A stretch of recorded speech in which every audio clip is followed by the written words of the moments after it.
दिल्ली मुंबईतून सगळीकडे नेते येत असताना मी एक विदर्भातला या पश्चिम महाराष्ट्रात नेता म्हणून नाही तर एक शेतकऱ्याचा कार्यकर्ता म्हणून आलेलो लक्षात घ्या।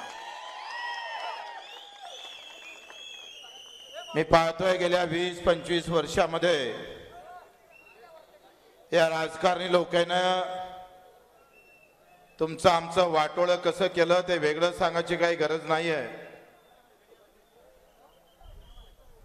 मित्रो, राजभाऊ शेट्टीची लढाई हे एका समाजाची, एका जातीची, एका धर्माची नाही आहे।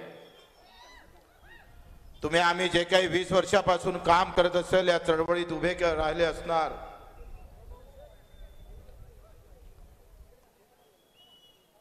तर ही लढाई मिटू नये, ही लढाई जाती धर्माच्या नावानं थांबू नये, तर ते अधिक आक्रमक आणि अधिक मजबूत व्हावी। मी पाहत होते टीव्हीवर का सगळ्या पक्षातले लोक त्या उमेदवारासाठी इथे येत होते। म्हटलं आपणही शेट्टी साहेबांच्या या निवडणुकीमध्ये एक कार्यकर्ता म्हणून गेलो पाहिजे। या साध्या भूमिकेतून मी इथं आलो आहे, मी काही नेता म्हणून आलो नाहीये।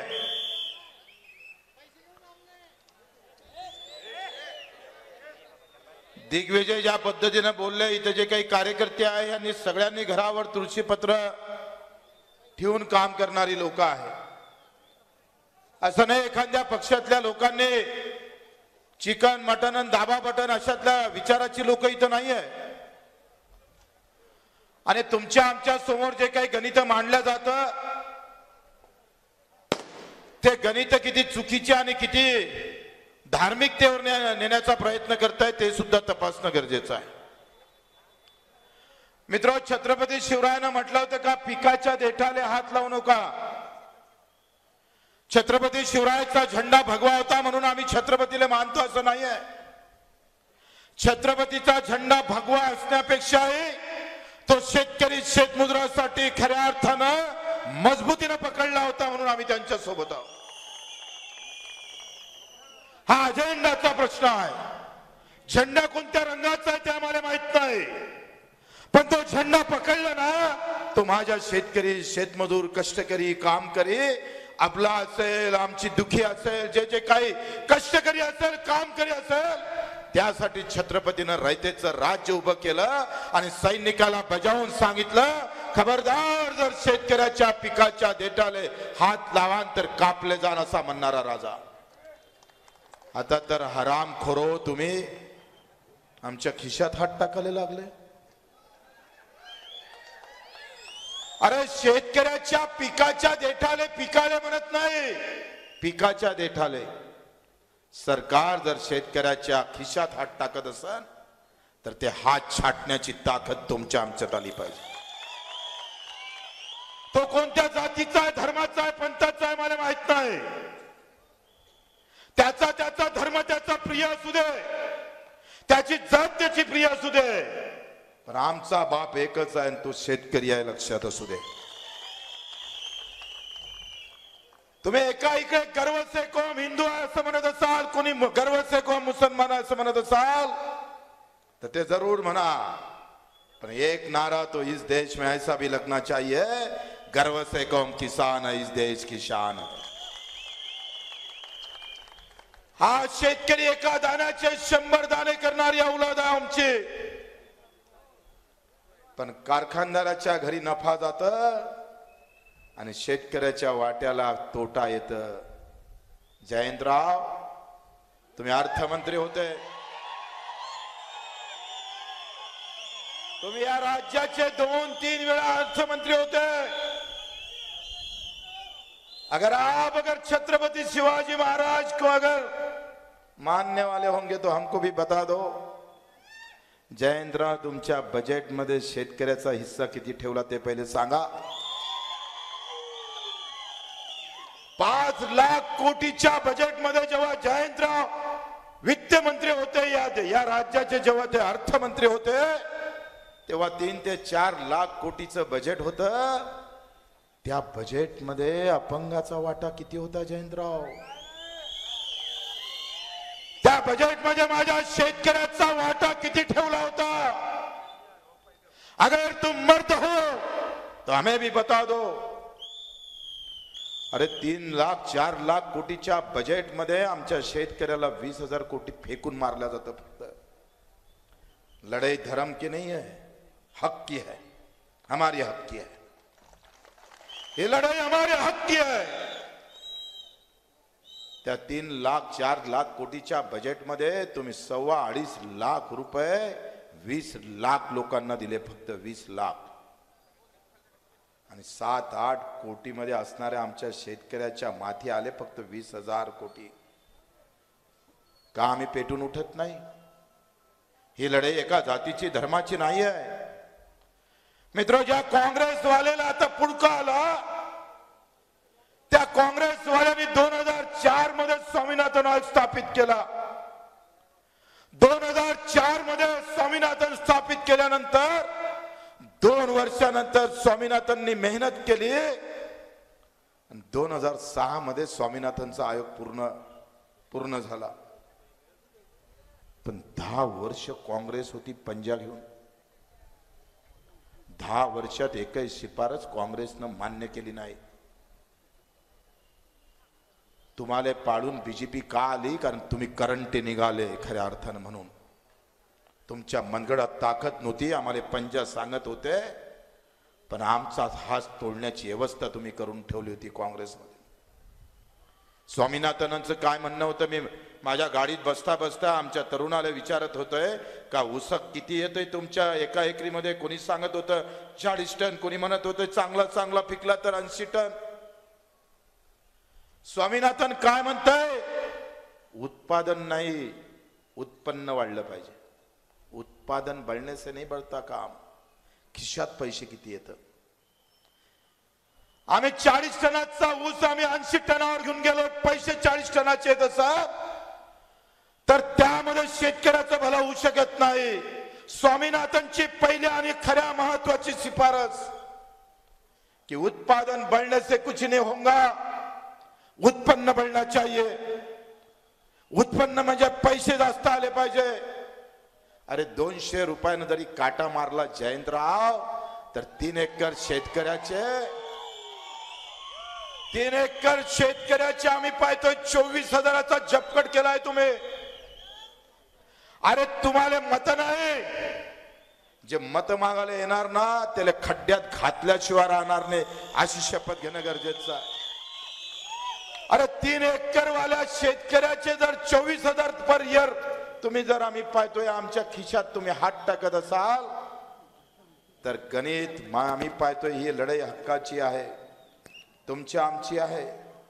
मित्र, काँग्रेसवाल्यांनी आता सांगितलं, राहुलजी गांधीनं मोठ्या जोरजोरानं भाषण केलं आणि काँग्रेसवाला असे म्हणत होते राहुलजी मैं 1 लाख लूंगा महिलाओं के लिए और 1 लाख दूंगा युवाओं के लिए. या देशाची लोकसंख्या 1,30,00,000. आता 1,30,00,000 जर आपण जर जुगाड पकडलं तर 30 कोटी लोकांना पैसे वाटावं लागल. देशाचं बजेट आहे 45 लाख कोटीचं. किती आहे? 45 लाख कोटीचं. 1 लाख जर 30 लोकांना दिलं, 30 कोटी लोकांना, तर बजेट मध्ये काय शिल्लक राहून राहिले? जुमला आहे. मोदी ने सांगितलं 15 लाख दूंगे, अभी तक नहीं आए. कहा छुपे है बताओ हमको. अरे काही सांगायचं, कुठल्याही पद्धतीने आम्हाला सांगतोय गुंतून ठेवायचं. अरे आम्हाला तुमची हा भिकार चोड योजना पाहिजे आणि आम्हाला भाव द्या, आम्ही तुम्हाला पगार सुरू केल्याशिवाय राहणार नाही. हे धंदे तुम्ही बंद करा. 6,000 रुपये वर्षानं द्यायचे किसान सन्मान निधी मधून आणि जीएसटी मध्ये 18% कपात करून 10,000 आपलेच घिसकून घ्यायचे. ही व्यवस्था बंद करावं लागेल मित्र. काँग्रेसचा पाळा वाचला. आम्ही जर पाहिलं तर बीजेपीनं 2004 मध्येच्या जाहीरनाम्यात असं म्हटलं होतं का 50% नफा धरून भाव देऊ. भाई और बहनों, 50% मुनाफा लेके भाव मिलेगा. गायब झालं. कोणी विचारलं नाही. आमचे पक्षातले पक्के लोक आहे, बाप मेला तरी 72 नेता नाही मेला पाहिजे. असे काही गुलामाची औलाद आहे प्रत्येक पक्षामध्ये. बाप मेल्याचं दुःख नाही लोकांना, नेत्या मेल्याचं दुःख जास्त होते. गुलामीत ठेवण्याची व्यवस्था आहे व्यवस्थित. 50% नफा धरून भाव देण्याची व्यवस्था केली बोलले होते मोदीजी. 2004 मध्ये 50% नफा देऊन भाव देऊ म्हणे, आणि 2019च्या जाहीरनाम्यात जाहीरनामा बदलला आणि सांगितलं उत्पादन वाढवून देऊ म्हणे. तुमचं मेहनत आम्ही करणार, उत्पादन तुम्ही कसं काय वाढवणार आहे? सगळं आम्हाला व्यवस्थित चिवत्या बनवायचं काम करताय.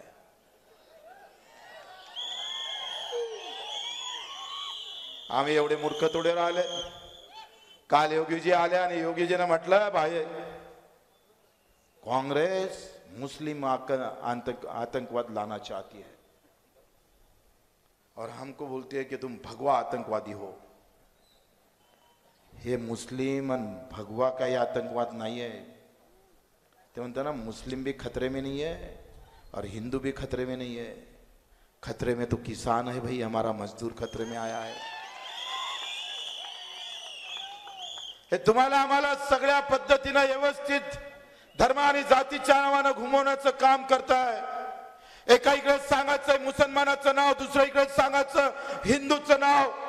धर्मामध्ये आम्ही पाहतोय हे भांडण निर्माण करून आमच्या तरुण पोराच्या हाती धर्माचे झेंडे हाती देऊन आमच्या बापाचा खून करण्याचा प्रयत्न होत आहे. कश्मीर से कन्याकुमारी तक अगर कोई आतंक है तो किसान के खिलाफ है. 3.5 लाख शेतकऱ्याच्या आत्महत्या झाल्या. 3.5 लाख. एक गाव उद्ध्वस्त झालं. एका तालुक्याची संख्या नाही तेवढ्यापेक्षा जास्त आम्ही पाहतोय उद्ध्वस्त शेतकरी झालेला आहे. तरी आम्ही पेटून उठत नाही, याचं दुःख आहे. आज राजू शेट्टी साहेबांसारख्या माणसाला फिरायची गरजच पडली नसते. तुम्ही जर शेतकरी म्हणून जर या मतदारसंघातला प्रत्येक माणूस उभा राहिला असता तर मी सांगतोय जातीपाती धर्माचे सगळे गणित बाजूला ठेवून एक शेतकऱ्याचा पोरगा म्हणून खासदार व्हायला वेळ लागत नाही. इथं शेतकऱ्याची संख्या आम्ही पाहतोय 8 लाख आहे. 8 लाख लोक शेतकरी, ऊस उत्पादक शेतकरी आहे. अरे जाती धर्माच्या भानगडीतून बाहेर जर निघून गेलात आणि शेतकरी म्हणून मत जर मारलं तर मी सांगतोय शेतकऱ्याचे चांगले दिवस यायला वेळ लागत नाही. पण आम्ही शेतकरी म्हणून मतच मारत नाही. आम्ही त्या शेतकऱ्यामध्ये जात पाहतोय. कोणी ओबीसी पाहतोय, कोणी मराठा पाहतोय, कोणी एससी पाहतोय, कोणी मुसलमान पाहतोय, कोणी हिंदू पाहतोय. आणि इथंच या शेतकऱ्याची चळवळ तफा होऊन जाते भाऊ. लढता लढता आमचं आयुष्य आता शेवटच्या टप्प्यात यायला लागलाय. 350 गुन्हे दाखल आहे बच्चू कडूवर. 115 वेळाने 16 वेळा रक्तदान केलं. मी माझ्या मतदारसंघात 20 वेळा निवडून येत असताना एकही डाव कोणाचा पाठिंबा घेतला नाही. क्योंकि हम गुलामी दिल्ली और मुंबई वालों की नहीं करते, हम गुलामी आपकी करेंगे. आम्ही शेतकऱ्याची गुलामी करू, तुमच्या हरामखोरीची आम्ही गुलामी करणार नाही. आम्ही जानदार लढायला तयार आहोत, तुमच्यासाठी रक्त व्हायला तयार आहोत, तुमच्यासाठी मरायला तयार आहोत. पण तुम्ही आमच्यासाठी किती मजबूतीने उभं राहताय ते महत्वाचं आहे. मित्र, लाख आंदोलनापेक्षा एक मत महत्वाचं आहे. 100 आंदोलनाले एक मत भारी पडू शकतं. तुकडोजी महाराज असं म्हणायचे, लाकडाचा देव तेले अग्नीचं भेव, सोन्याचा देव तेले चोराचं भेव, राजकारणी देव तेले मताचं भेव. मित्र, तुम्ही आम्ही सगळे मिळून जर एकत्र व्हायला लागले, सगळे कुंभी असन, मराठा असन, तेली असन, माडी असन, धनगर असन, भोई असन, जे काही 18 पगड जातीचे लोक शेतकरी म्हणून एकत्र व्हायला लागले, तर हे पक्ष सगळे खाली झाल्याशिवाय राहत नाही. सगळे पक्ष खाली होते. 45 लाख कोटीच्या बजेटमध्ये 2019 मध्ये 3% 9 पॉइंट आमच्यावर खर्च होत होता. शेतकऱ्यावर किती? 3.9%. आता निवडणूक सुरू आहे आणि निवडणुकीच्या या बजेटमध्ये 45 लाख कोटीच्या बजेटमध्ये आमच्यावर खर्च 1% कमी केला शेतकऱ्यावर. कोणी विचारत नाही. पशुधन विकास जो केंद्र सरकारची योजना आहे ती 15% कमी केली। किसान सन्मान जे काही योजना आहे ते 66,000 कोटीची होती, ते 6,000 कोटीवर आणले। कोणते शेतकरी कापले लक्षात घ्या मित्र। आम्हाला सगळं फुग्यात ठेवण्याचं काम एकंदरीत होत आहे। तुमच्या आमच्या पोराईच्या नावानं आम्ही पाहतोय वेगवेगळ्या प्रकारचा ते गेमिंग मध्ये तो सचिन तेंडुलकर, गेमिंगची जाहिरात करणारा भारत रत्न सचिन तेंडुलकर। कुठे चाललाय देश? तुमच्या आमच्या सगळे व्यापाराचे पोरं गिरं त्याच्यामध्ये आत्महत्या, किमान 350 वर आत्महत्या झाल्या महाराष्ट्रामध्ये। आम्ही त्याच्यावर बोलायला तयार नाही आहे कोणी। आम्ही सचिन तेंडुलकरच्या घरावर मोर्चा काढला।